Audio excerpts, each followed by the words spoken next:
Hello and welcome. This is Michelle with PaperStampInk. Thanks so much for stopping by my channel, where I love to share tips, techniques, and tutorials. If that sounds interesting to you and something you could benefit from, I'd like to invite you to become part of my community by hitting that subscribe button and tapping the bell so you get notified when I do future videos. Today I am going to share with you this beautiful, fun, bright, and vibrant card with all these rainbow colors in it, and I'm going to share how I got those different colors lined up there using the Stamparatus. Now, if you don't have a Stamparatus, there's other ways you can do this, and we'll talk a little bit about that. But I am going to be using a great stamping tool, and if you don't have a stamp positioning tool, it's something to consider adding to your craft room at some point. So let's go ahead and talk about the supplies that we're going to need. So first off, I am going to bring in all of these gorgeous colors. So you're going to need, for this card that I'm making, 7 colors in the rainbow colors. So you can pick and choose the ones you want, but I picked Real Red, Pumpkin Pie, Mango Melody, Granny Apple Green, Bermuda Bay, Pacific Point, and Gorgeous Grape. And then I have one other ink pad, and that can be any color that you want, and you'll see why in just a moment. I'm then using the Granny Apple Green and Bermuda Bay papers. For my base, I've got a matting layer, and then I have a DSP layer. And then I also have a piece of Granny Apple Green, and I have not cut this down because I like to do my cutting down after I've done my stamping for my Whisperite and my Granny Apple Green panels. So, but they end up being about, on my card, about 2.5 by 3 3/4 and 2 3/4 by 4.5. So those are approximations. Again, I find this easier to trim it down after I've actually done the stamping, and that's just a personal preference. I think it gives me a little bit more space for my use the magnets to hold that stamp down. So if you're not familiar with a Stamparatus, well, let me share real quick. This is the stamp set we're using, Well Said, and I'm just using the happy birthday words from that. That's a great sentiment stamp set if you're looking for something like that. I always think it's good to have a collection of sentiment stamps. So if you're not familiar with the Stamparatus, it's a stamp positioning tool. There's others out on the market as well. This one is from Stampin' Up, and it's great because it keeps that stamp in the same position, so you can ink multiple times, get really crisp layers, or if you've got something that didn't cover thoroughly the whole time, some of those bigger stamps or the really solid ones, it allows you to restamp and know that that image is going to line up exactly with where you wanted it to. One of the unique things with the Stampin' Up platform is it has these hinges. So those hinges allow us to pick this up and move it into the different slots. That's called the hinge step stamping method. So if you're going to do this without a stamp positioning tool, what you're going to need is some kind of grid paper. So something that has some lines that you can easily line up with and keep moving your stamp. So let me grab a block just to give you a little bit of an idea. So if you have a stamp block, and you might want something,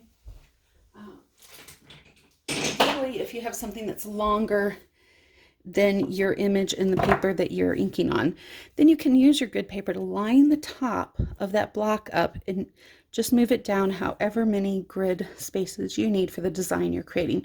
So that's definitely an option. You just have to be very careful that you're keeping things lined up properly with these grid lines. I do recommend, if you are going to do that, that you also put some semi-permanent adhesive on your paper so that you make sure it stays in the same spot on your grid paper. So that's an option as well. Let's go ahead and get started with this card. So what I'm going to do is I want to separate my colors in alternating colors. So that'll make more sense as we go along here. Whoops. I had a feeling that was going to happen. So I'm just creating 2 different groupings here. Now that I've got that done, we can go ahead and bring our paper in and get started. So I am going to line this up, and I'm going to give myself a little bit of room there. So that I think is about where I had it before, on the left hand side. And then we're going to go 2 blocks down from the top, and this will make a little bit more sense when we get started. So we're going to be stamping this with the hinge step, and then we're going to move this cardstock and re-stamp to get these layers in between. So let's go ahead and grab the red first, and you're going to want to have something to clean your stamp off, because we're going to keep changing colors, and we want to make sure we're cleaning that off really well. So this is where the just whatever color stamp pad comes in place, just something to hold this flat.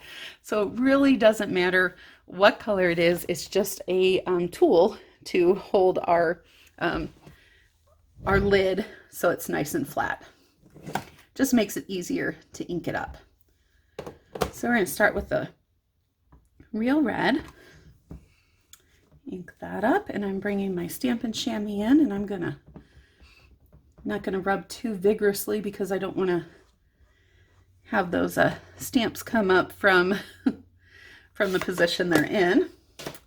Then we're gonna go ahead and move this down 1 hinge and come in with the Mango Melody.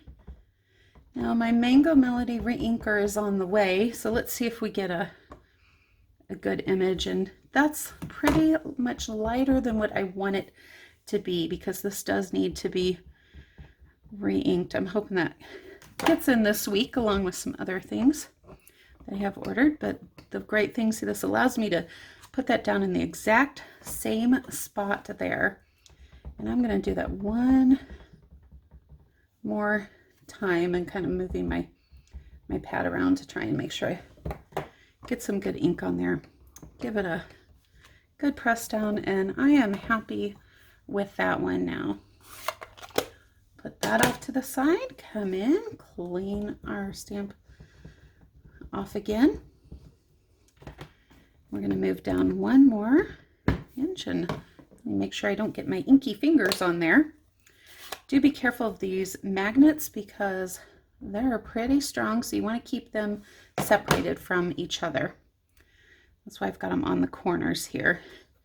And I'm going to get down in this bottom corner, so I'm going to move this magnet over, but I'm going to be careful it doesn't get too close to that other one. They will move and attract each other and snap together, and because they're such a strong magnet, they can actually break if you're not careful.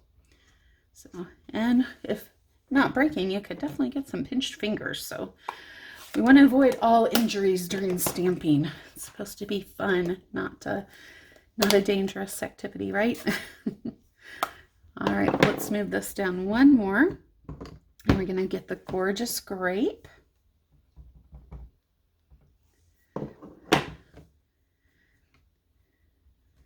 And there we go. I love that color. That purple is just to die for. It's gorgeous, right? Very aptly named. All right, now we're going to go back up to the top, and we're going to get started. So I'm going to move my stamp positioner, or my plate up, but I'm also going to move this card base up 2 lines, and that's going to line this up so that it fits nicely on there. And I'm using pumpkin pie for my orange. Another fun thing you could do with this, instead of doing different colors, is you could do an ombre effect. So you could do dark to light with different colors, or you can do 1st, 2nd, and 3rd generation stamping as well. So lots of fun things to do with this technique. Let's get our Granny Apple Green. Love how bright and vibrant this green is. I'm going to move that down 1, stamp in here, and then we've just got 1 more color to go. This Pacific Point. Nice deep bold blue. Move that down. And there we have our happy birthdays all done. Let's clean this off and close these up before I get ink where I don't want it. Am I the only one who's ever done that? If you've inked a card that you were almost done with and just thought you had ruined your card, give me a thumbs up. What's great for that? Embellishments. That's where you decide where to put those embellishments, right? Usually we can find a way to cover it up, and if not, paper's got two sides, so flip that puppy over and stamp on the other side. All right, so this is where I'm going to bring in and just trim this down. And I am not really measuring so much as eyeballing, but again, this is going to be about 2.5, and I think that's still going to be a good measurement I like there. And by 3 3/4, so I'm just going to shave a little bit off the top here and just a tad off the bottom. So we have kind of an even border going on around there, and then we're going to do the same with our green. And for this, I'm just going to go ahead and mat this on here. If you have some long-handled scissors and you're good with those, you can also just trim using that. I'm for small things, I can do it. On larger ones, I'm not so steady with the scissors, so I'm gonna use my trimmer. And so I'm just gonna look at about the same amount. If you're a little nervous about doing the same amount of matting on each side, always err on the side of too wide, right? Because you can always come in and trim it down slightly like that one. I think I got I'm gonna shave a little bit off there. So let's come in with our scissors and tidy this up here. So you can't make it longer, but you can always make it shorter, right? Okay, let's go ahead and get this card assembled. I've got my matting layer that is, or my inside mat that is 4 by 5 1/4. This is our standard 4 1/4 by 11 inch piece of cardstock folded at 5 1/2 to create the card base. And I'm going to mat up these layers here.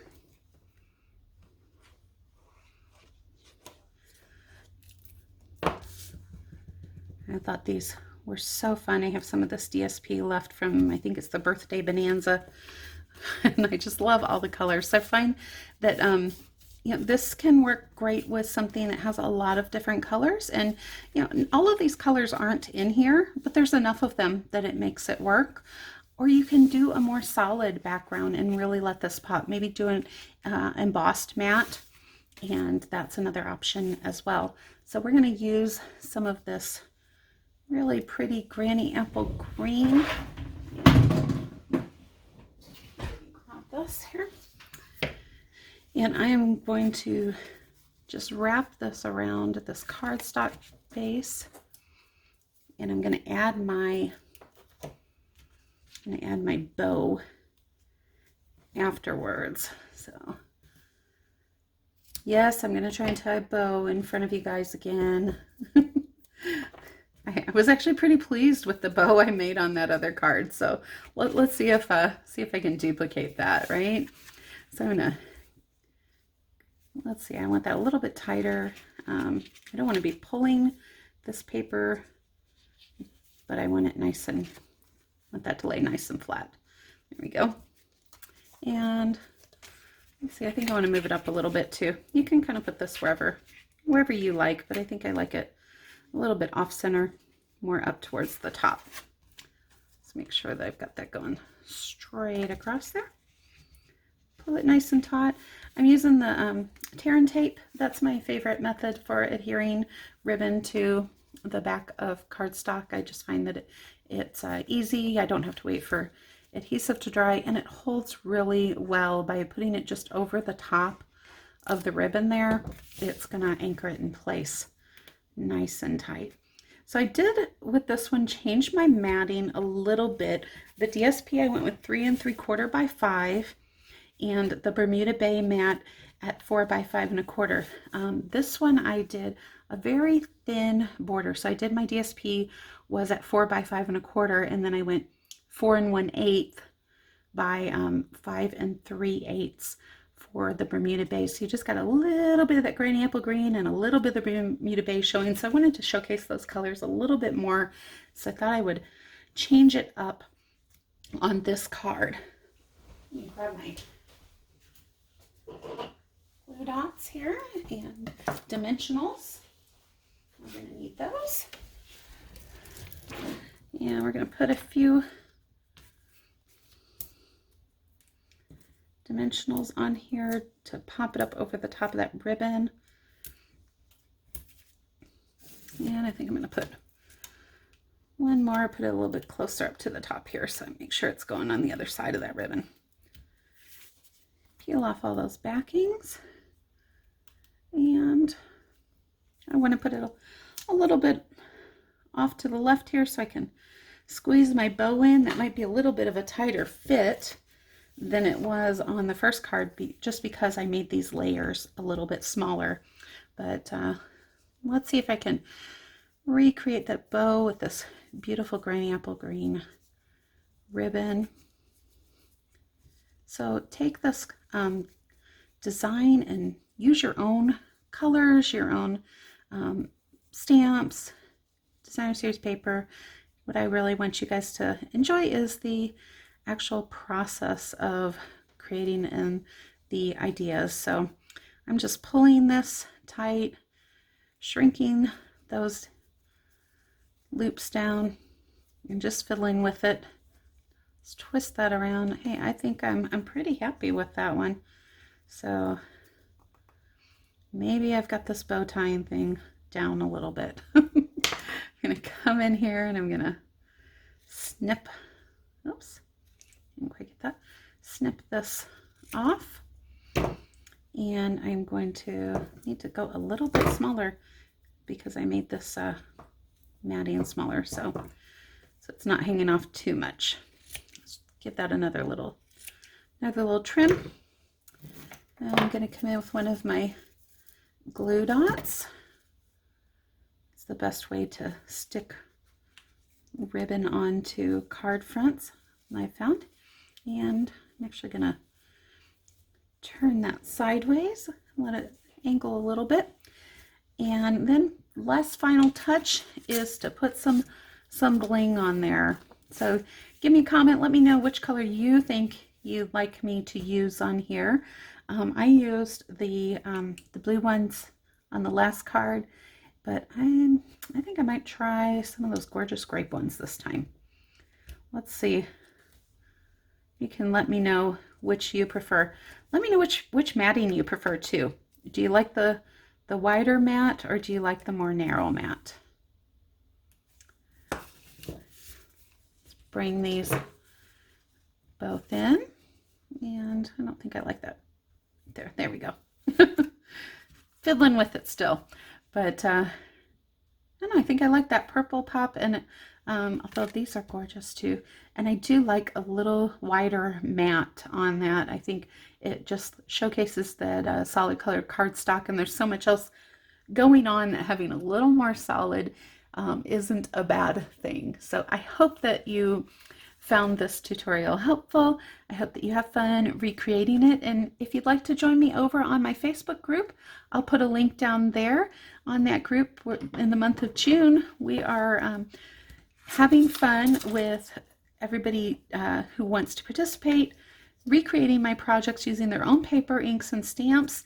And then I do a drawing every day to select a winner from the postings for some prizes. So It's a lot of fun to share with other people, and you're also welcome to post any of your creations and share with me what you've been doing. I love to be inspired by you. I hope that I have inspired you to get creative. So until we talk again, make sure you grab your paper, stamp, and ink and do something creative.